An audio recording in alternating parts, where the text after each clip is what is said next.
ఒడిశాలో పూరి జగన్నాథుని రథ చక్రాలు కదిలాయి. 53 ఏళ్ల తర్వాత 2 రోజుల పాటు రథయాత్ర జరగనుంది.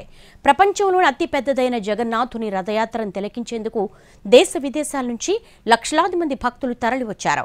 పూరి పరిసర ప్రాంతాలన్నీ భక్తులతో కిక్కిరిసిపోయాయి. జై జగన్నాథ్, హరిబోల్ నామస్మరణలతో అక్కడి వీధులన్నీ మారుమోగుతున్నాయి. తెల్లవారుజామున 2 గంటలకే మంగళహారతి నిర్వహించారు. మధ్యాహ్నం 2:30కు దశావతార పూజలు జరిగాయి. 3 గంటలకు నేత్రోత్సవం, 4 గంటలకు పూరి రాజు ఆధ్వర్యంలో పూజలు నిర్వహించారు. రత్న సింహాసనంపై చతుర్ధామూర్తులు కొలువుతీరిన తర్వాత జగన్నాథుని నవయవ్వన రూపాలంకరణ జరిగింది. జగన్నాథుడు, బలభద్రుడు, సుభద్ర సమేతంగా శ్రీక్షేత్రంలోని రత్న సింహాసనం వదిలి రథంపై తమను పెంచిన తల్లి గుండించాదేవి మందిరానికి బయలుదేరారు. గర్భగుడిలోని దివ్య విగ్రహాలు భక్త జన ఘోష మధ్య రథాలపై 3 కిలోమీటర్లు ప్రయాణించి అమ్మ సన్నిధిని చేరుకుంటాయి.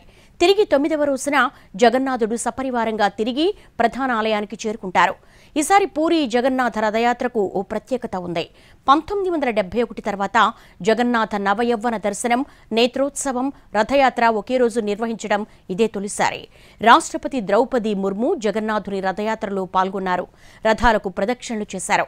ఎప్పట్లాగే ఈసారి కూడా ప్రధాని మోడీ ప్రసాదాన్ని పంపారు. సంప్రదాయం ప్రకారం పూరి మహారాజు రథాలను శుభ్రం చేస్తారు.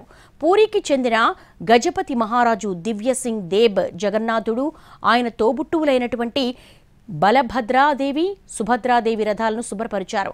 ఆ తర్వాత భక్తులు రథాలను లాగారు.